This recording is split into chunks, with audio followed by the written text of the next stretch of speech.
Chers auditeurs, chères auditrices, vous écoutez bien Cinéphile de notre temps, le podcast qui dresse le portrait des cinéphiles travaillant dans le milieu du cinéma.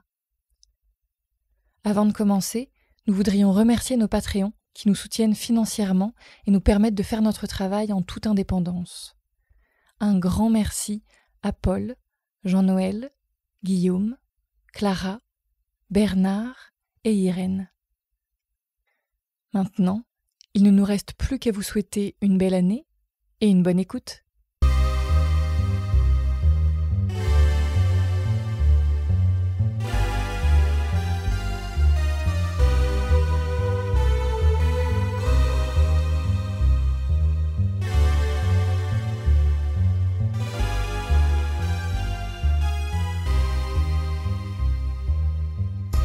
Notre invité prend le cinéma sous toutes ses formes, du long métrage cinéma à l'émission de télévision, en passant par le court métrage et la série sur Internet. Elle y incarne aussi bien des voix que des corps, ayant commencé sa carrière de comédienne, d'abord en tant que comédienne de doublage, puis progressivement en passant devant la caméra. Vous avez pu par exemple l'entendre dans le dernier film de Quentin Tarantino, ou encore dans la série The Walking Dead. Vous avez pu aussi la voir dans de nombreux films, courts ou longs, dont le loufoque et trépidant Marie et les naufragés de Sébastien Bette-Bélé, mais également sur la plateforme YouTube où elle tient une chaîne à son nom et où l'on a pu apprécier dans ses dernières vidéos en date une série au doux et mélancolique nom de Pensées futiles. Notre invité semble prendre le cinéma à bras-le-corps, avide d'en éprouver tous les formats possibles, d'y faire émerger toutes sortes d'idées, d'y mêler musique, voix et corps, qu'elles soient devant ou derrière la caméra. Bienvenue Lou Howard et merci d'avoir accepté notre invitation. On est très heureuse et heureux de t'avoir parmi nous aujourd'hui. Merci. Alors comme c'est de coutume, on va passer à une citation. Alors cette fois, une longue citation de Quentin Tarantino sur le doublage. Il déclarait au Cahier du cinéma le mois dernier: « Il y a au moins 2 films français que je préfère en version doublée. Le chat et la souris de Lelouch et Le mépris de Godard, plus godardien que le film en VO. Pendant les 40 premières minutes, Jack Palance, dans le rôle du salaud de producteur, parle en anglais, accompagné d'une assistante qui traduit ses propos pompeux tout en le rabaissant dans sa façon de traduire. Dans le doublage anglais, de facto, elle ne fait plus l'interprète parce qu'il n'y a rien à traduire. Elle parle juste anglais, face à Palance, répétant ce qu'il dit, mais en le faisant passer pour un con, ce qui ne semble pas le déranger du tout. C'est très drôle et très juste. Si tu ignores pourquoi elle fait ça, la scène est totalement absurde et délirante.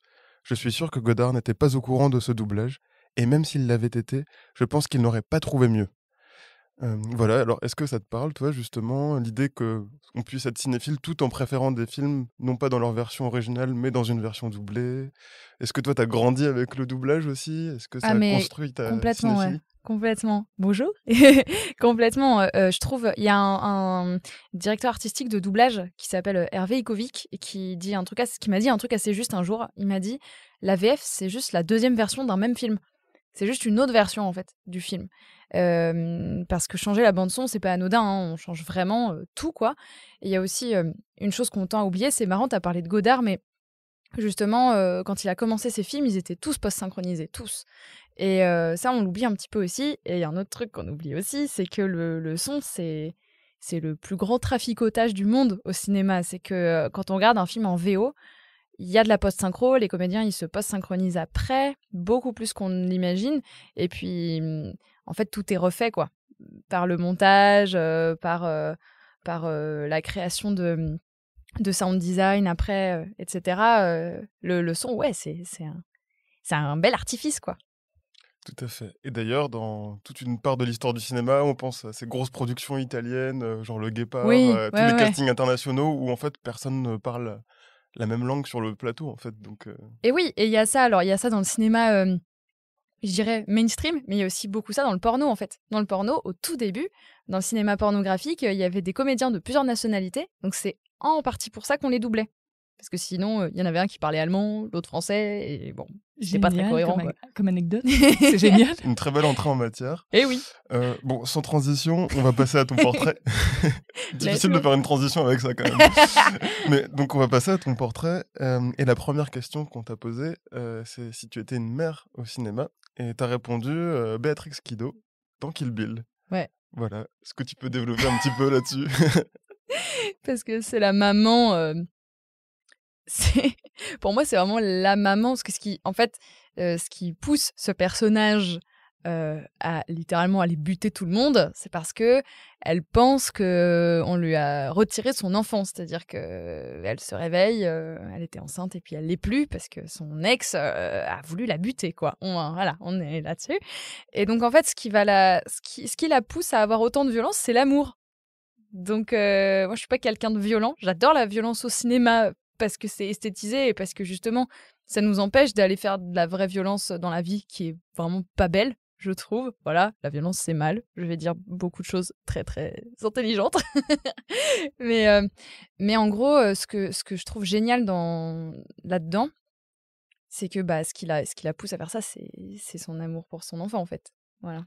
Et c'est vrai que c'est ce qui l'humanise, en fait, au début et à la fin du film, son amour pour son enfant, parce que sinon le film est très violent et Ouais, gratuitement. elle est pas très c'est un personnage extrêmement abstrait qui est dans le mouvement tout le temps, en fait, et Ouais.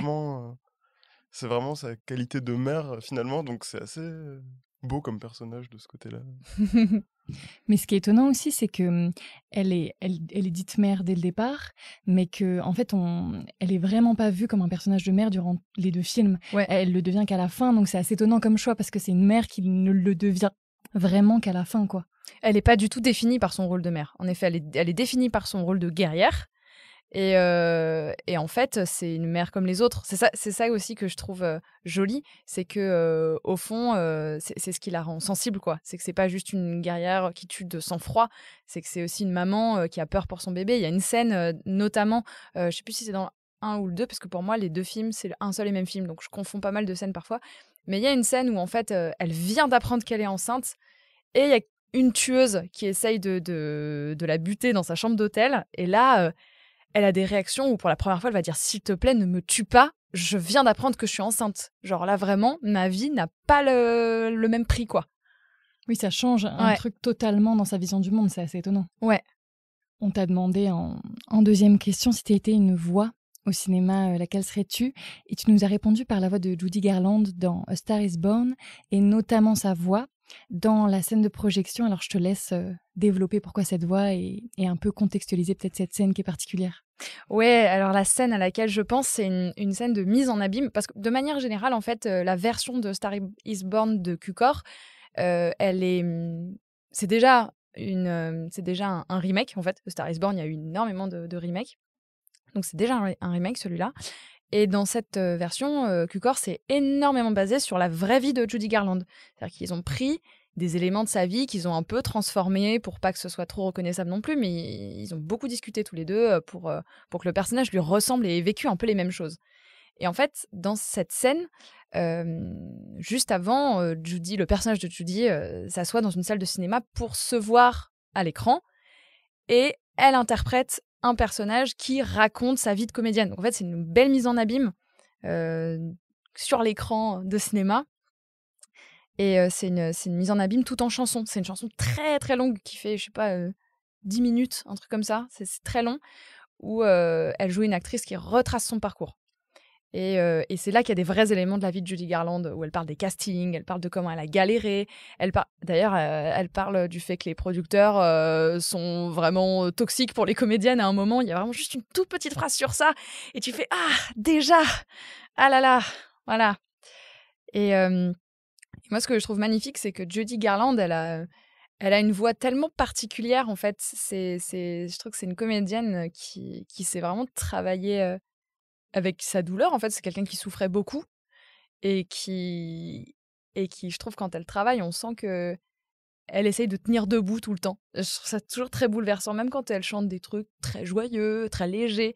C'est toujours quelqu'un qui en lutte avec son corps et je trouve ça magnifique. Oui, exactement, c'est ce que je voulais te dire, c'est que moi j'avais trouvé que c'était une voix extrêmement incarnée, où elle chantait, où elle parlait vraiment avec tout son corps, et on sentait que c'était un travail, quoi, qu'il y avait quelque chose de presque douloureux, mais en tout cas hyper physique.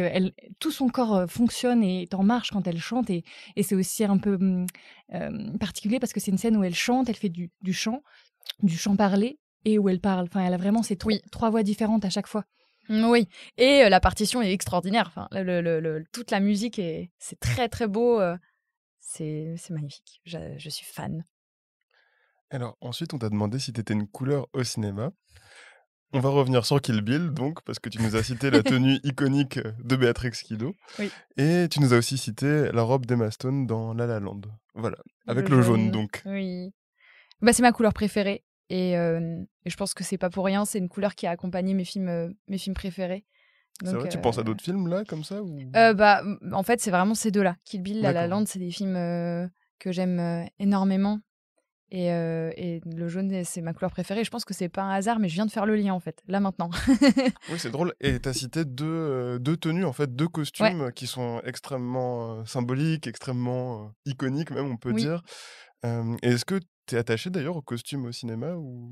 Ah ouais, énormément. Je trouve que un costume, déjà, pour un acteur, c'est la dernière touche avant qu'il puisse jouer. Enfin, je trouve que, par exemple, j'ai connu, dans ma carrière, quelques rôles où j'avais pas fait le travail tant que j'avais pas le costume, en fait. J'avais beau avoir bossé, bossé, bossé, il me manquait toujours quelque chose, mais une fois que j'avais fait les essais costumes et bah, ça y est, en fait, j'étais le personnage parce que ça apporte quelque chose au corps, encore une fois, de mettre un costume. Et c'est marrant aussi parce que c'est des costumes qui sont vraiment d'une pièce. En fait, tout est jaune. Et donc, toi, Oui. qu'est-ce qu'elle t'évoque un peu cette couleur? Parce que c'est vraiment des costumes qui vont d'un bloc, qui sont tout jaunes. Et donc, toi, elle t'évoque quoi, cette couleur un peu? Bah, le jaune, c'est une couleur c'est la couleur la plus solaire par excellence, quoi. Ça m'évoque vraiment tout ce qui est très solaire et en même temps, ça m'évoque des émotions très fortes, en fait. Une espèce de générosité dans les émotions et une espèce de waouh, waouh, c'est jaune, quoi. Enfin, Le personnage est ouvert, quoi. En fait, on peut Ouais, le c'est ça. lire assez facilement. Oui, c'est ça et c'est assez marrant parce que quand j'étais à la fac, on avait analysé un tableau de Van Gogh. Van Gogh utilise beaucoup de jaune, mais je me souviens, l'analyse du professeur était que, le jaune, ça symbolise un peu la folie chez Van Gogh et je trouvais ça marrant parce que je me dis: «Ah OK, la manière dont on gère ses émotions, ça peut très vite être confondu avec de la folie, quoi», et puis je sais pas, c'est marrant, Emma Stone, elle chante quand même, «Here's to the fools who dream», à la fin, enfin, il y a quelque chose de cet ordre, peut-être. Mais en fait, c'est une couleur hyper radicale, en fait. C'est pas une couleur passe-partout. Oui, Jamais. Contrairement au bleu, par exemple, ou au oui. vert qui peut se mêler avec la forêt, les arbres, je sais pas. Le jaune, c'est vraiment... Et c'est drôle parce que j'avais lu une citation d'un historien, Michel Pastoureau, qui étudie les couleurs, en fait, et qui disait: «Le jaune a été et reste une couleur mal aimée. Cela dit, si j'étais un créateur, un designer, j'investirais dans le jaune, couleur peu présente dans notre vie quotidienne. Elle a une place à prendre, un avenir», en fait. Et je trouve que Oui. ça symbolise très bien cette couleur à laquelle on peut donner beaucoup de sens. Ouais, on peut pas rater quelqu'un qui a du jaune. Moi, j'ai un bonnet jaune, les gens, ils me voient de très loin. Chez moi, quand on rentre, il y a des coussins jaunes partout. J'aime vraiment beaucoup, beaucoup cette couleur. Ouais, peut-être justement parce que le le par exemple, pour contraster, tu parlais de la couleur bleue. Le bleu, pour moi, c'est vraiment la norme et le jaune, non, c'est ce qui dénote, en fait. Et c'est pour ça que ça a du sens d'habiller Uma Thurman en jaune comme ça. Ouais. La, la tueuse en série, la femme trompée, Mmh. bafouée ou je sais pas, et puis quelqu'un qui veut se venger, je sais pas. Je trouve que ça a du sens de lui donner une telle couleur Mmh. aussi. Puis un autre truc esthétique pratique, je pense aussi, c'est que ça fait ressortir le sang. C'est-à-dire que tu la mettais dans une combi bleue, le sang, il aurait paru plutôt violet, bizarre. Marron, on n'en parle pas. Et puis blanc, c'est dommage parce que le personnage d'Orenishi, elle est en blanc. Donc, là, je pense qu'ils se sont dit: «Allez, jaune, c'est bien».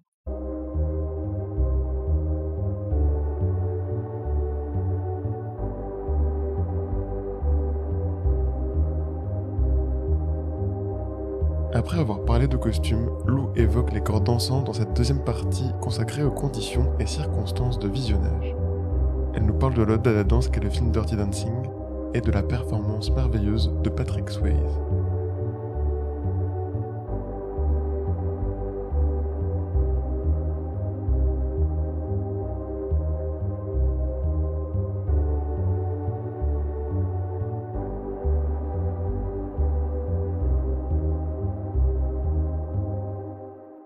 J'ai retenu vraiment dans votre question le fait que vous disiez le film qui t'a donné envie de danser.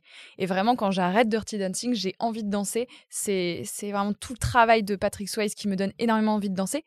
Encore une fois, quelqu'un qui souffrait énormément au moment de son tournage. Je sais pas si ça a un lien tout ça, mais en fait, il avait beaucoup de maux. Il avait très mal à peu près partout pendant qu'il travaillait. Et il y a une petite part de moi qui me dit oh, faut saluer le travail quand même parce que le gars il en a chié quoi. Alors ça veut pas dire qu'il faut toujours en chier quand on travaille, pas du tout. Alors loin de moi cette idée, mais je trouve ça vraiment très beau et très courageux de se dire que bon, le gars là, nous on s'amuse bien, on regarde un truc qui nous divertit, et il y a le gars en face qui est en train voilà, de galérer. Mais t'as envie de danser après ou pendant le visionnage? Ah, les deux, je trouve ça, je trouve que c'est un film qui donne vraiment envie de danser et euh, qui nous connecte à la liberté que propose la danse, rien que dans la scène d'ouverture, où il y a le générique en même temps et tout. J'entends la musique dans ma tête quand je dis ça, c'est trop bien. La scène d'ouverture, elle est extraordinaire parce elle évoque tout de suite tout ce qui est très sulfureux dans la danse, tout ce qu'il peut y avoir de très sensuel. Et après, moi, je trouve que grâce au personnage de Jennifer Grey, avec elle, on a aussi envie de se lâcher. Elle qui, soi-disant, danse pas bien trop au début, tu fais oui, bon, elle joue la meuf qui danse pas bien parce que tu sais déjà que la fille danse plutôt bien. Et ouais, au fur et à mesure qu'elle progresse, ça réveille aussi dans le corps, je trouve, des envies de bouger, quoi. Et est-ce que tu te souviens quand est-ce que tu l'as découvert, ce film-là? Je l'ai découvert si tard. Je l'ai découvert pendant le premier confinement. Je l'ai découvert très tard, en fait. Et en plus, je crois que comme on pouvait pas bouger, il y avait ce truc où je me disais, mais yes, oh là là, je m'évade. En seconde question, on s'est un peu tourné vers YouTube et on t'a demandé si en fait ton YouTube et plus largement l'offre de visionnage sur Internet avait modifié ta manière de regarder et même après de fabriquer des films. Et donc voilà, tu nous as répondu un truc qui m'a assez étonnée parce que tu m'as dit justement, en fait, ça m'a fait prendre conscience qu'il fallait pas regarder les films n'importe comment. Or, justement, sur YouTube ou même sur les plateformes, on aurait tendance à se dire qu'on peut regarder les films partout, n'importe comment. Donc, toi, comment, en fait, justement, ça t'a fait l'effet inverse? Ça m'a totalement fait l'effet inverse, parce que j'ai à la fois beaucoup regardé de films, à la fois j'ai beaucoup de lacunes aussi, mais j'ai quand même l'impression que j'ai vu pas mal de choses, en tout cas très différentes, et surtout sur plein d'écrans différents. Par exemple, quand j'étais à Montréal pour mes études en cinéma, j'avais fait un Erasmus, je regardais environ un film par jour. Pour regarder un film par jour, on était dans une coloc où il n'y avait pas grand-chose, il n'y avait pas d'écran, il n'y avait pas de télé, j'avais mon ordi. Donc en fait, je regardais tout sur l'ordi ou à la médiathèque de la fac. Et donc, j'ai vu des films avec un son pourri ou une image un peu meilleure. Ou j'ai découvert aussi Suspiria dans un des derniers cinémas de Montréal parce que c'est dramatique. À Montréal, il y a plus de cinéma indépendant. Enfin, il y en a qu'un, quoi. Sinon, c'est que des gros complexes dans des centres commerciaux et tout. Et donc, j'ai regardé des films un peu partout. Et au début, je me disais, bon, c'est pas grave du moment que je vois le film.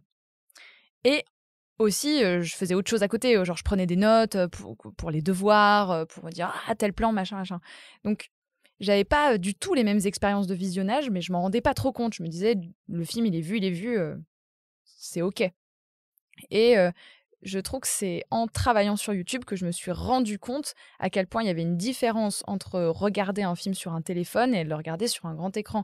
S'il y a s'il y a des personnes qui sont pas comme moi, c'est-à-dire une millennials, elles vont pas mal rigoler en se disant bah on a capté que c'était différent quand même.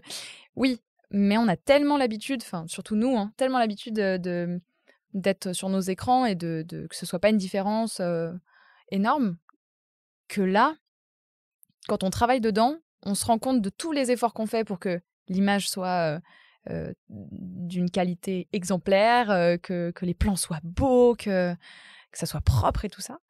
Et donc là, on mesure la valeur en fait d'une belle image et d'un beau son et tout ça. Et au-delà de ça, au-delà de l'aspect technique, il y a aussi le fait de prendre un moment pour regarder un film, une vidéo, mais c'est prendre un moment pour. Et ça, j'ai tellement regardé de vidéos sur YouTube dont je me rappelais plus, ou des films dont je me rappelais plus. Je me disais, mais je l'ai vu ce film, mais quel dommage, je l'ai oublié. Et en fait, c'est parce que je prends pas le moment de regarder. Et le cinéma, je pense que pour un peu bannir cette idée qui est que le cinéma meurt tous les 2 ans à peu près, il y a quelqu'un qui va nous dire que le cinéma meurt parce qu'il y a des écrans plus petits, plus grands, plus je sais pas quoi. Bah, peut-être pour éviter de retomber là-dedans tout le temps, il faut se dire que le cinéma, c'est un moment. C'est un moment où on se pose et on fait autre chose que penser à sa liste de courses, faire son travailler, prendre des notes, où on se pose et on rentre dans un univers. Voilà, c'est ça que ça m'a appris en fait. Et toi, tu arrives toujours à prendre ce moment pour voir des films ou il y a des fois où c'est complètement impossible, où t'as pas la disponibilité de cerveau ou... Ouais, mais du coup, quand j'ai pas la disponibilité de cerveau, je le fais pas. C'est ça, tu te dis non, non, non, là c'est hors Ouais. de question. Ouais. Hmm. C'est pour ça qu'en ce moment, par exemple, je suis très, je travaille beaucoup en ce moment, surtout le soir. Et ben, je regarde rien en ce moment. Mais je regarde rien parce que j'ai envie d'être disponible. Sinon, je trouve ça tellement dommage. Si je m'endors devant un film, je l'arrête. C'est une discipline. Ouais.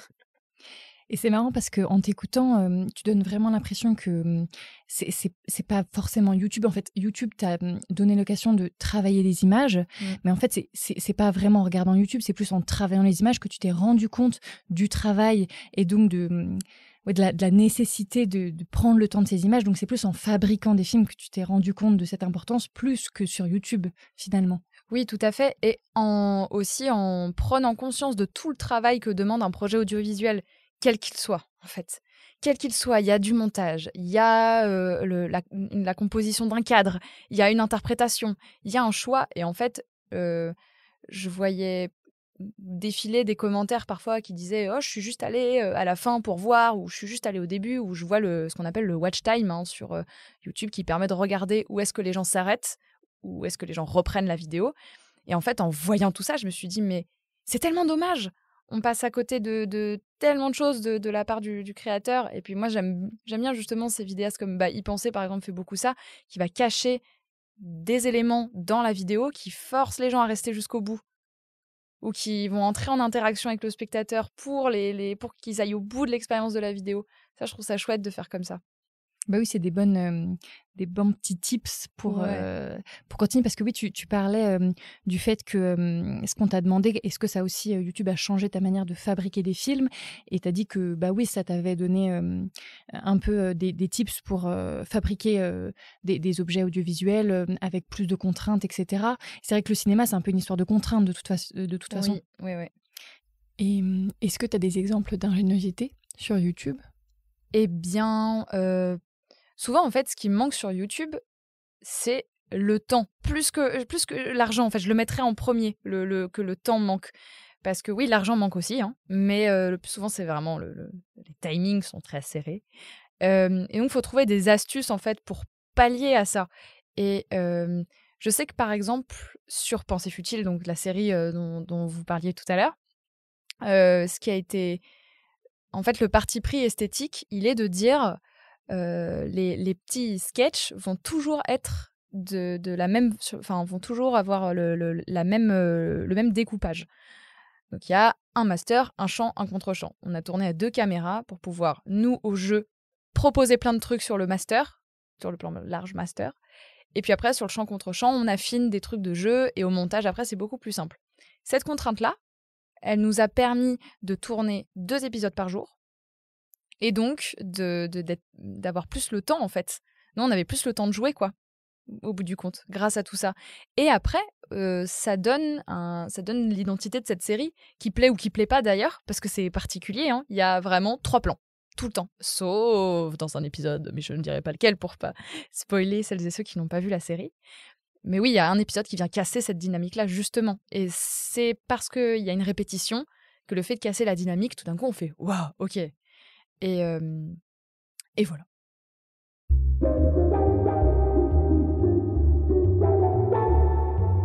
Dans cette partie suspendue entre mémoire et sommeil, Lou revient sur un film qui lui est très cher, Big Fish de Tim Burton, et plus particulièrement sur une réplique qui hante sa mémoire.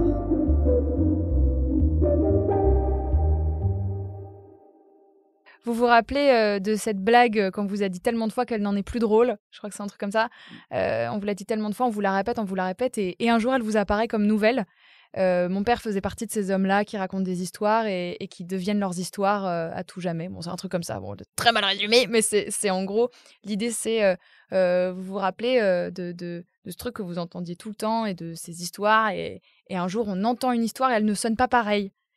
Et il y a des gens qui sont définis par leurs histoires et qui se définissent par leurs histoires.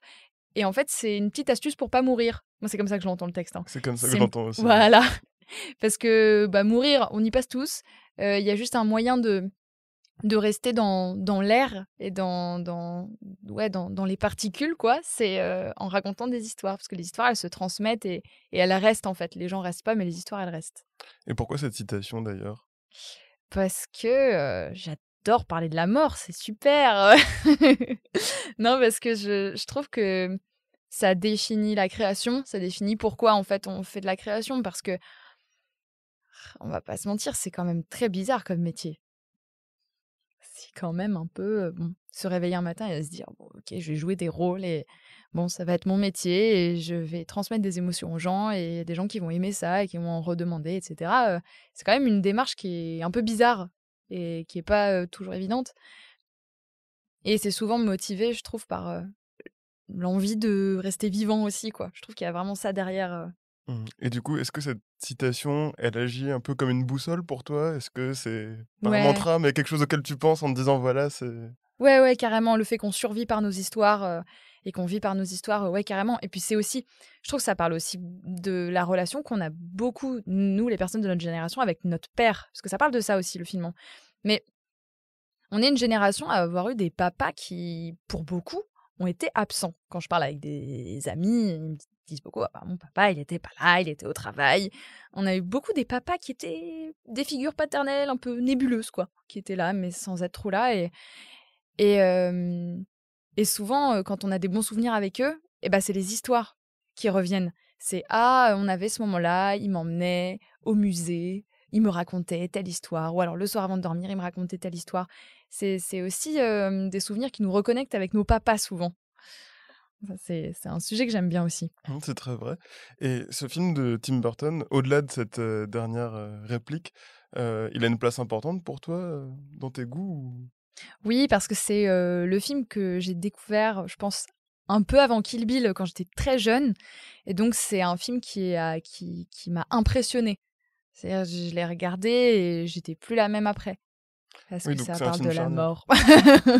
Et en deuxième question de cette rubrique mémoire et sommeil, on t'a demandé une scène que tu aurais aimé rêver et on va revenir, surprise, sur Kill Bill. Ah la meuf est insupportable, elle ne parle que de Kill Bill. Et tu nous as proposé, le magnifique, combat final du premier Kill Bill, donc qui oppose, Béatrix Kiddo et Oren Ishii. Ouais, Et qui effectivement est une séquence, très, très onirique, parce qu'elle se passe dans la neige, elle est beaucoup plus lente que la scène d'avant qui est complètement frénétique, où on ouais. voit Uma Thurman, dans cette espèce de dancing japonais, tuer plein de gens à la fois, enfin c'est Mmh.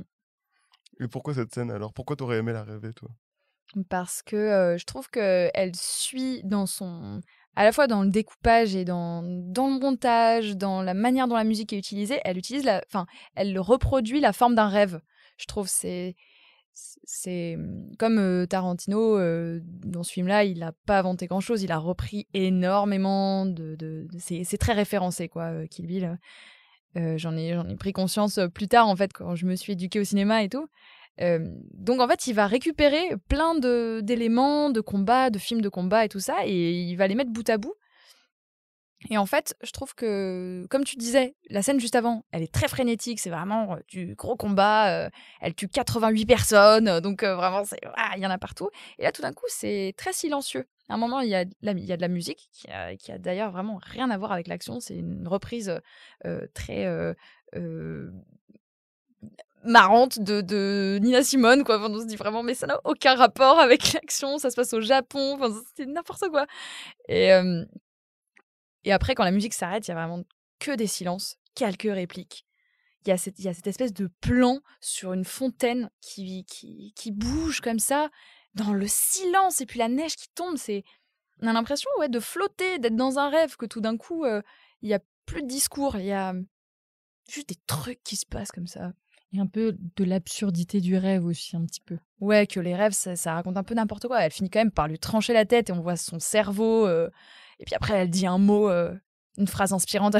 Genre, elle dit: «Oui, c'était bien le sabre de Hattori Hanzo» et après elle meurt. Enfin, il y a que dans les rêves qu'il se passe des trucs comme ça. C'est pas possible. Bon et c'est quand même la troisième fois qu'on cite Kill Bill en en une demi-heure. Moi, je me Ouais. demandais quelle place, du coup, ce film a dans ta cinéphilie, parce que c'est quand même... Ouais, c'est fou. Bah, en fait, ce film, il a une grande place dans ma cinéphilie. C'est le premier film qui m'a donné envie de faire du cinéma, pas que de jouer, mais aussi de créer de l'image. Et voilà. Et puis, en fait, j'avais quand même vu beaucoup de films où les guerriers sont des hommes. Et là, j'ai vraiment vu une guerrière femme avec une partition physique extraordinaire. J'étais là, ah ouais, les filles, elles peuvent faire ça aussi. Vraiment, ça a été très fort d'avoir un modèle comme ça. Ça a été... je m'en souviens très très bien. Et donc ce film-là, il a une place très importante. Et il a aussi d'autant plus une place importante que j'ai eu honte très longtemps que ce soit mon film préféré. Quand je suis arrivée à la fac et que tout le monde citait Fritz Lang, Godard... pas Agnès Varda, quel dommage. Non mais voilà, que des grands maîtres réalisateurs et que moi j'étais là, moi j'aime bien Kill Bill et que Tarantino c'était un peu le rigolo de la bande quoi et on m'a un peu bien fait comprendre que c'était pas du grand cinéma et donc j'avais un peu honte de dire que c'était mon film préféré mais maintenant j'ai plus honte du tout. Il faut pas. Après, j'ai l'impression que les cinéphiles et les étudiants au cinéma ont un rapport un peu conflictuel à Tarantino, parce que on le Oui. découvre à l'adolescence et on l'adore, puis ensuite on se dit ben non, mais en fait j'ai grandi, maintenant je suis passé à autre chose, et finalement on y revient. Enfin, j'ai l'impression qu'il y a un petit peu ce... Ouais, et puis je pense qu'il crée l'envie chez beaucoup d'étudiants en cinéma. C'est-à-dire que Complètement. c'est quelqu'un qui va s'autoriser à faire de la citation, mais qui le fait bien, pas comme les étudiants en cinéma. J'en ai fait partie et j'ai fait des citations ratées, hein, de trucs où je me disais on va faire un plan à la machin truc. Et en fait, c'est raté, mais c'est normal parce qu'on apprend, hein, on est là pour ça. Et en fait, je pense que lui, Tarantino, il fait ça bien. Donc c'est ça qui peut être un peu énervant. Je comprends. C'est un bon passeur finalement. Voilà, c'est ça. Puis il y a de la jouissance, je trouve. Enfin, il le fait, mais il le fait et on a de la jouissance à le voir et à l'imaginer faire. Ouais, il va au bout en fait. Il prend une idée, il la pousse à 300%, quoi. Il va vraiment au bout de ses intentions et dans un style après violent. Alors on aime ou on n'aime pas, mais moi j'aime bien.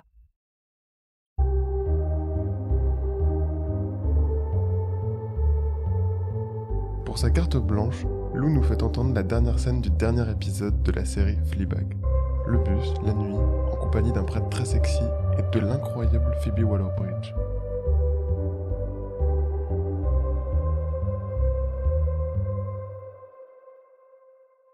Eh bien, je suis assise à un arrêt de bus. Il fait nuit, il est très tard. Juste avant, il y avait une fête et donc on est tous un peu bourrés. Mais je suis posée sur cet abribus, vraiment claqué. Il y a des tags partout. C'est un peu schlagos, mais j'attends le bus. Et à côté de moi, il y a l'homme que j'aime. Voilà, donc on passe un petit moment tous les deux. Et puis, on attend ce bus qui vraiment vient pas. Et tout d'un coup, je lui dis que je l'aime. Je lui dis je t'aime. Mais comme je parle anglais, je lui dis I love you. Et là, on se regarde, on est un peu gênés. Et je lui dis non, dis rien, il faut... Laisse ces mots flotter dans l'air un petit moment. Et je le regarde cette fois-ci vraiment, et je lui dis I love you. Il me prend la main, il me regarde, et il me dit, en anglais, parce qu'il est anglais aussi, il me dit it will pass. Ce qui veut dire en français, ça passera. Et on se regarde encore, et puis après on se regarde plus, parce que ça commence à être un peu gênant tout ça, parce qu'on se met à pleurer. Et puis il se lève, il se met devant moi, et il me dit que bon, on se voit dimanche à la messe. Non, je rigole, t'es plus jamais autorisé à rentrer dans mon église, en rigolant. Et je le regarde et je rigole aussi entre deux sanglots. Et là, il me regarde et il me dit I love you too. I love you too. Très important. Et puis là, il se retourne et il s'en va. Je regarde le tableau des passages des bus. Et là, je vois que mon bus est supprimé. Bon, eh ben, je vais rentrer à pied, hein. Et là, je vois un renard qui passe.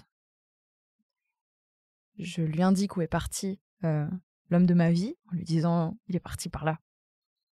Le renard acquiesce, ce qui est très chelou, mais il acquiesce.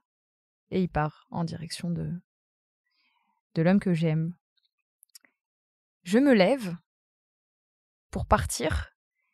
Je me retourne une dernière fois vers cette caméra que j'ai passé 2 saisons à regarder pour lui signaler que c'est terminé et que je rentre.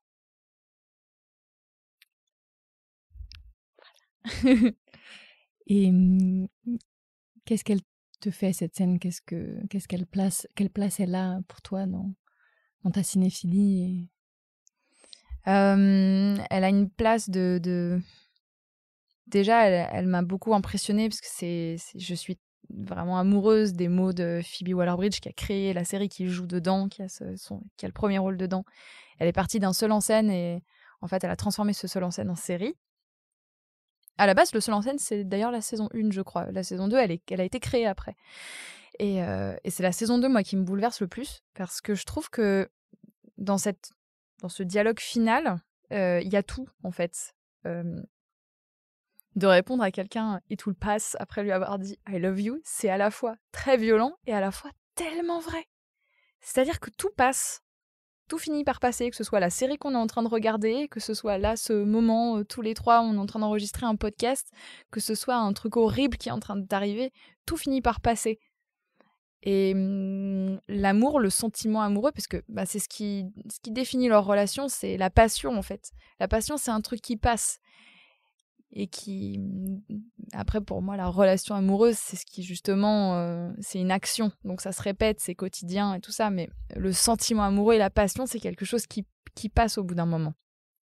Et c'est ce qu'il lui dit, en fait. Il lui dit, mais voilà, moi, de toute façon, je suis prêtre, c'est chaud, quoi. Je vais pas...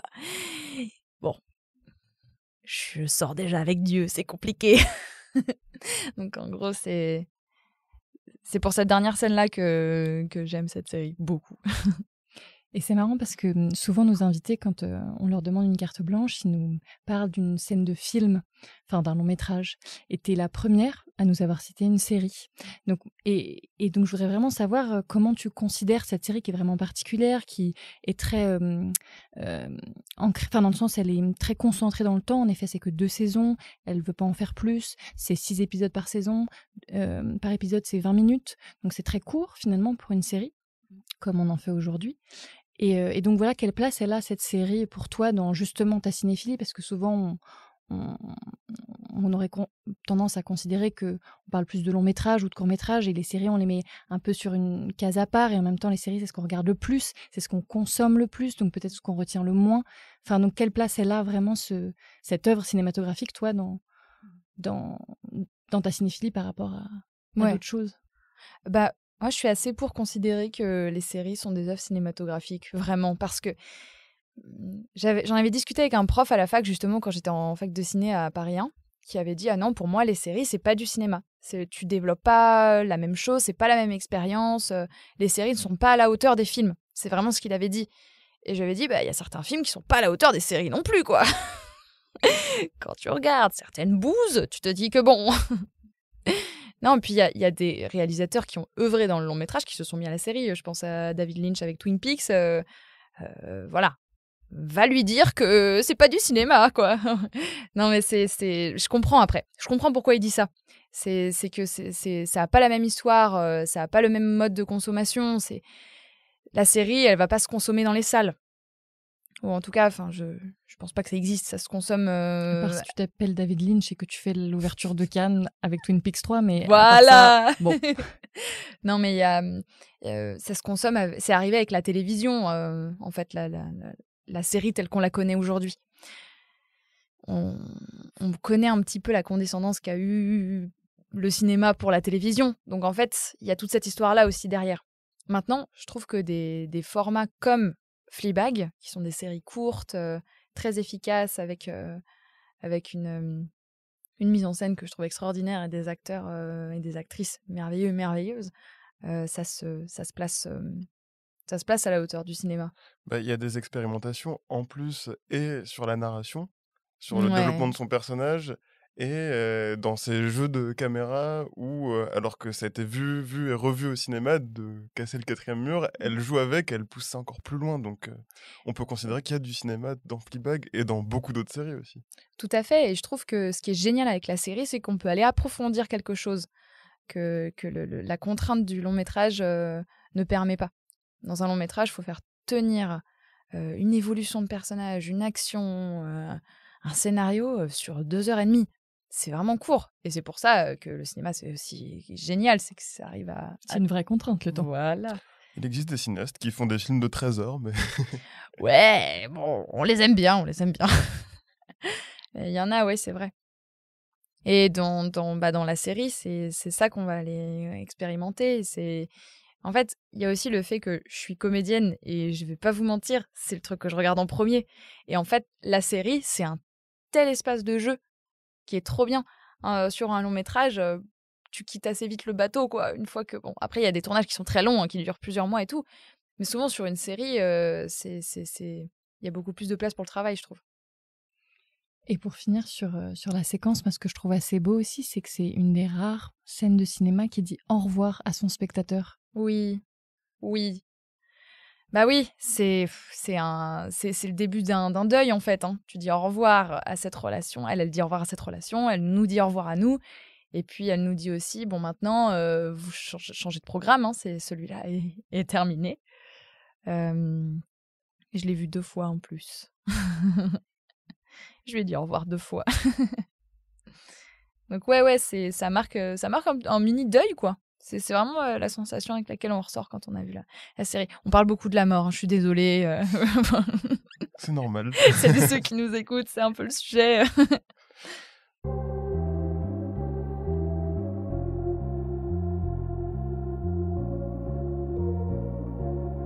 Dans cette avant-dernière catégorie consacrée à la transmission au cinéma, Lou revient sur son désamour pour l'œuvre culte Blade Runner et sur le poids de certains films dont la réputation de chef-d'œuvre écrase les spectateurs plutôt qu'ils ne les emportent. Non mais en fait, dans votre question, vous avez bien dit un film que tu détestes mais que tu recommandes. Pas un film que je déteste et que je vais pas recommander. Je le recommande. Comment ? C'est là tout l'enjeu. Oui, voilà, c'est ça. Mais en fait, Blade Runner, c'est un bon film. C'est juste que moi, je me suis royalement ennuyée devant. Et qu'il y a une scène qui m'a beaucoup gênée. Il y a une scène où Harrison Ford, son personnage, il violente pas mal le personnage de... Aidez-moi. La nana, je sais pas comment elle s'appelle. Je ne sais plus, vous nous direz, vous les spectateurs et les spectatrices, vous voyez très bien de qui je parle. Mais en fait, faut savoir que dans cette scène, la comédienne, elle s'est vraiment fait mal et que c'est pas cool. Moi, j'aime bien quand la violence est esthétisée, encore une fois, j'aime pas qu'on fasse vraiment mal aux gens, ça me gêne terriblement en fait. Donc, j'étais pas très à l'aise avec ça, et en plus, le film m'a ennuyée alors qu'il est très beau. Visuellement, c'est vraiment magnifique. Ça m'a ennuyée et j'ai eu un tout petit peu cette impression que je peux avoir parfois avec certains films que il se passe un truc que je comprends pas, et si je comprends pas, c'est de ma faute. Et ça me fait sentir un peu stupide. J'aime pas trop ça. Oui, c'est le côté un peu mauvais joueur en se disant mince, quelque chose m'a échappé, donc j'en ai peut-être pas assez profité. Alors que... voilà. C'est ce que j'ai ressenti avec Tenet, par exemple. Oui. J'ai ressenti la même chose. Tenet, j'ai eu l'impression que Nolan m'expliquait un truc que j'étais un peu trop stupide pour le comprendre. Et du coup, ça m'a mis un peu mal à l'aise. Je me suis dit, ok, d'accord, je vois que les gens, ils marchent à l'envers. J'ai compris le principe. Qu'est-ce que tu cherches à nous dire, là ? Voilà. Après, là, tu cites 2 films qui ont des scénarios extrêmement compliqués, en fait. Ouais. Enfin, les films en eux-mêmes ne le sont pas tant que ça. C'est vraiment les histoires qui prennent 1000 détours et qui, effectivement, peuvent vite donner l'impression au spectateur d'être complètement perdu aussi. Enfin... Oui, et puis dans la direction des acteurs, je trouve qu'il y a un truc où on leur a demandé d'être très sûrs d'eux, dans leurs intentions. Du coup, il n'y a pas d'empathie. C'est-à-dire qu'on voit des gens à l'image qui ont l'air hyper sûrs de ce qui se passe, qui ont un vocabulaire et qui nous emmènent dans un univers où tout est OK, et il n'y a aucun personnage qui ne comprend pas. C'est ça qui est hyper important. Je trouve que, quand même, un acteur, c'est ce quelque chose d'humain à l'écran. Je ne sais plus quel théoricien du cinéma disait ça, je crois que c'est Stanley Cavell, mais je suis pas sûre. Bon, bref, vous vérifierez. Mais c'est ce qu'il y a d'humain à l'écran, c'est super important. Si tu rates ça, tu passes à côté de l'empathie, donc tu passes à côté de l'univers. Voilà, exactement. Et c'est vrai que tu as cité 2 films qui sont extrêmement froids aussi. Voilà. Et en fait, c'est un problème que j'ai. À ce moment-là, elle vient de là, cette sensation de supériorité. Je pense que c'était pas du tout l'intention des metteurs en scène, pour le coup. Aucun metteur en scène a envie de dire « Alors, j'adore être au-dessus du spectateur. » Alors moi, vraiment... Je pense pas qu'ils aient cette intention-là, à la base. C'est juste que c'est vraiment ce que ça me fait ressentir. Mais justement, par rapport à Blade Runner, pourquoi tu le recommanderais malgré tout ? Ah oui, alors malgré tout, je le recommande. Parce que c'est encore une fois, le seul souvenir que j'ai, c'est la mise en scène et c'est l'ambiance. Et alors là, il est très réussi sur l'atmosphère. Donc il y a un très beau travail de lumière, il y a un très beau travail sonore aussi. Et pour ça, c'est très réussi. Et pour ça, il faut le voir, je pense. J'ai pas vu le 2, en fait, parce que j'ai pas aimé le 1, alors qu'on m'a beaucoup recommandé le 2. Mais je sais qu'au niveau de la mise en scène, c'est très réussi. Et que si ça plaît à beaucoup, je me dis, si ça plaît à beaucoup de gens, c'est qu'il y a une raison quelque part. Même si je suis pas d'accord avec eux, c'est pas grave. C'est beau de penser les choses comme ça. Et est-ce que le fait que ce soit aussi considéré comme un chef-d'œuvre ultra culte qu'il faut voir, est-ce que ça n'a pas pesé aussi sur ton visionnage ? Et justement, le fait de dire je comprends pas, donc je suis exclue de ce truc-là, alors que c'est censé être quelque chose de culte où tout le monde adhère. Mais oui, si, il y a aussi ça. Ça, c'est souvent aussi un problème que j'ai rencontré à la fac quand j'étais entourée de cinéphiles. C'est ces gens qui me disaient Attends, t'as pas vu 2001 Non, mais voilà, enfin, vraiment des trucs où tu te dis Attends, t'as pas vu ça. Donc, tu t'attends à quelque chose d'extraordinaire et tu passes à côté. Ce que je n'ai pas du tout eu avec Cléo de 5 à 7 de Agnès Varda. C'est tellement pas un truc de cinéphile, de cinéphiles, de mecs qui ont regardé Godard et qui font « Waouh, mais c'est un génie, en fait !» C'est tellement pas cette cinéphilie-là, parce que Agnès Varda, elle était là avant eux, en fait. Non, mais c'est réel. Agnès Varda, elle était là avant eux, et ils se sont inspirés de son travail. Voilà, la vérité. Non, mais quand je l'ai découvert, c'est un réalisateur qui m'a conseillé le film, parce que je lui avais parlé du fait que je trouvais pas de personnages féminins qui avaient quelque chose d'intéressant à défendre dans les films que je regardais. Et surtout les films de cette époque-là, des années 60. Je me disais, à chaque fois, les personnages féminins n'ont pas grand-chose à défendre et c'est très dommage. Parce que, on n'existe pas, quoi, ça veut dire... Et donc, il m'avait donné le DVD de Cléo de 5 à 7. Et en fait, je l'ai regardé et le premier visionnage, j'ai un peu fait, ouais, ok, c'est quoi ce film ? À un moment, elle chante, on ne sait pas pourquoi. J'avais pas trop compris, mais il y avait un truc qui m'intriguait, où je me suis dit, je pense qu'il faut un deuxième visionnage. Et c'est devenu mon film préféré avec Kill Bill. Vraiment. Donc c'est pour dire, je pense que si on m'avait dit, regarde-le, c'est cultissime, oh là là, t'as pas vu Cléo de 5 à 7 ? Je pense que je serais restée sur ce visionnage. Je me serais dit, oh là, c'est pour ça que quand quelqu'un n'a pas vu un film qui est culte, je ne dis pas « Oh là là, t'as pas vu Titanic ?» Je dis « Génial, t'as pas vu Titanic. » Ça veut dire que tu vas vivre l'expérience de voir Titanic pour la première fois. Tout la complexité de conseiller les films. Oui. Oui.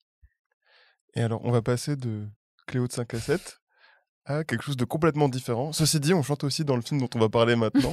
Parce que comme tu fais de la musique et que tu en parles aussi beaucoup sur ta chaîne YouTube, que tu fais des reprises, on t'a aussi demandé un film que tu aimerais transmettre par sa bande originale, ou peut-être même dont tu préfères la bande originale au film lui-même. Et alors tu nous as cité Tenacious D, The Peak of Destiny, donc le film avec et de Jack Black justement, qui appartient à un genre assez particulier des années 2000 qui est la comédie musicale rock un petit peu, enfin c'est vraiment un genre très très ancré dans les années 2000 je trouve, en tout cas ce film pour le coup. Je dirais même que c'est une comédie clippée, parce que ce qui définit la comédie musicale, c'est pas tellement la musique, c'est plutôt la danse en fait, à vrai dire. Quand on regarde l'histoire de la comédie musicale, c'est des gens qui dansent, donc oui, il y a de la musique, et après il y a des gens qui chantent, qui dansent, qui font tout en même temps. Mais là, c'est pas vraiment une comédie musicale, puisqu'ils dansent pas, il y a pas de chorégraphie, c'est juste, ils vivent leur vie et tout d'un coup ça devient un clip et ils chantent. Et c'est un film où quand même, le tout début, c'est une petite animation qui te conseille d'avoir pris certaines substances pour regarder le film. Donc tu pars là-dessus, quoi. Tu regardes... Tu appuies sur play sur ton DVD et tu vois Jack Black qui te fait « It's better to smoke weed !» Tu fais « Ok, super, je passe un bon moment. » Et en fait, ce qui est génial, c'est que le film est est intimement lié à sa bande son parce que c'est des chansons qui s'écoutent comme t'écouterais un album de rock. Et en fait, il y a aussi un film qui va avec. Ça raconte l'histoire d'amitié entre Jack Black et Kyle Gass et ça raconte leur collaboration réelle en fait. Et eux après ils se sont tapés un délire sur comment ils se sont rencontrés, comment ils ont joué avec le diable, enfin, voilà. Et c'est aussi de la comédie et c'est de la bonne comédie. Puis ça a un peu vieilli parce que c'est années 2000, donc moi j'aime bien quoi. C'est un peu gras, c'est un peu l'humour, c'est un peu caca pipi prout. Et je trouve ça super marrant. Et comme c'est de très bons musiciens, la bande son est super. C'est-à-dire qu'ils arrivent à vraiment faire des blagues nulles, mais à nous emmener vers des clips qui déchirent en fait, qui sont vachement bien. Et c'est ce qui nous fait adhérer au truc. Sinon, ce serait juste gras et pas très rigolo du coup. C'est vrai que Jack Black a de réelles capacités vocales. Mais oui. C'est impressionnant quand même. Mais toi, justement, est-ce que la BO, tu la réécoutes de temps en temps? Ça Grave, t'arrive? j'écoute C'est plus vrai, la souvent? BO que le film. Oui. Je regarde moins le film que j'écoute la BO. Et c'est le dernier. Tenacious c'est le dernier concert que j'ai vu avant le confinement aussi. Donc il a une place particulière dans mon cœur. Et il y a une chanson que tu préfères dans le film? Enfin, dans l'album, du coup? Je dirais que c'est Beers the Boss, ma préférée. C'est quand il joue contre le diable. Ah oui, à la toute fin. Oui, voilà. Moi, j'aime beaucoup la toute première aussi, Kickapoo, quand il est petit, là. J'adore. Elle est géniale. Elles sont géniales.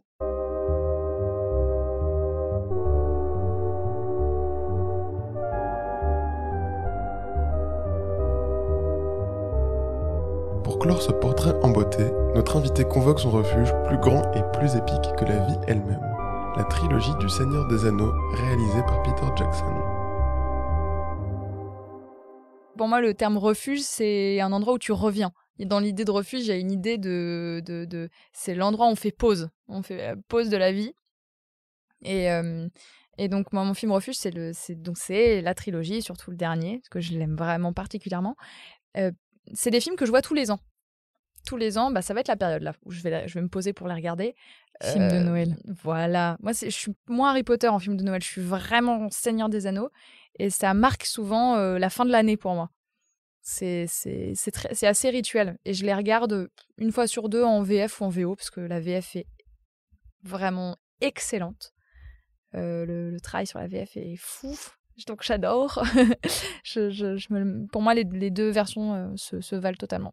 Et qu'est-ce qui est refuge un peu pour toi dans ce film-là? Est-ce que c'est le fait que justement ce soit long? Parce qu'en plus, si tu les regardes les trois dans leur version longue, t'en as vraiment pour pas mal de temps. Est-ce que c'est le fait que ce soit assez grandiose? Enfin, qu'est-ce qui pour toi te constitue un peu ce refuge, cette possibilité de faire pause? Aussi, peut-être que c'est le fait que ce soit dans un univers autre. C'est ça. Alors, il y a vraiment tout ça. Il y a la longueur des films, il y a aussi l'esthétique. Toute cette. Moi, je suis pas fan des versions remasterisées où ils ont un peu refroidi l'image. Parce que je sais pas pourquoi ils ont fait ça d'ailleurs. Il y a des nouvelles versions maintenant où l'image est plus froide. Plus lisse aussi, peut-être. Ouais, plus lisse. Et moi, j'aime bien justement cette image presque sépia parfois. Et puis le grain de la pellicule est vraiment très beau. Et donc, il y a tout ça. Il y a le rapport à la nature aussi. Parce que Peter Jackson, il s'est éclaté. Il a tourné en Nouvelle-Zélande. Il est amoureux de son pays. Donc, il s'est vraiment éclaté sur les paysages. Et à chaque fois, c'est une évasion. Quand je regarde le Seigneur des Anneaux, c'est souvent après une année de dur labeur où j'ai pas trop quitté la ville. Et là, je suis en Nouvelle-Zélande, dans des paysages magnifiques. Et ça me fait un bien fou. Il y a toute cette épopée, il y a l'idée d'un voyage, et je pense que je m'identifie beaucoup au fait qu'une année, pour moi, c'est souvent un long voyage où je porte l'anneau comme ça, et où je dois aller le mettre dans le feu, et à la fin, je me bats avec Gollum, enfin, vraiment, je m'identifie beaucoup à cette idée qu'une année, c'est un long voyage. C'est parfois un peu difficile, et où le fait d'avoir des amis et de former une communauté, c'est souvent ça qui te sauve, quoi. C'est qu'on se sent très seul, mais en fait, on est tous liés et c'est ça qui est très beau. Et puis après il y a tous les thèmes l'amour. Non mais le personnage d'Aragorn, c'est quand même beau parce que c'est un roi déchu qui trouve pas sa légitimité alors qu'il est surpuissant, le gars. Et c'est souvent ce que j'ai envie de dire à mes copines ou à moi-même, hein, qui avons du pouvoir mais qui ont du mal à l'utiliser. C'est très beau toutes les fragilités et les vulnérabilités de chaque personnage. Puis il y a la mort aussi. Et il y a la mort, bien sûr. La mort. Mais c'est assez rigolo que tu associes la période des films refuges à la fin de l'année, parce que effectivement, je crois que tous les Seigneurs des Anneaux sont sortis au moment de Noël, en fait, et la plupart des Harry Potter aussi. Donc, je pense qu'inconsciemment, il y a cette idée que les refuges, les films refuges, on peut les regarder à ce moment-là de l'année, à mon avis. Oui, c'est ça. Je me vois mal. Ça m'est arrivé de regarder les Seigneurs des Anneaux en été. Ça fait pas pareil. Mais c'est pas pareil. C'est pas pareil. Il y a moins le plaid, il y a moins la petite tasse de thé. Et puis, ouais, l'évasion. Et en effet, t'as choisi un super joli mot, c'est que c'est grandiose. Et je trouve que quelque chose de grandiose, moi, ça me rassure énormément. Merci beaucoup, Lou, d'être venue dans notre émission. On remercie également Élodie Imbeau qui nous a permis d'enregistrer à la Cinémathèque et Gabriel Régnier pour sa musique. À la prochaine!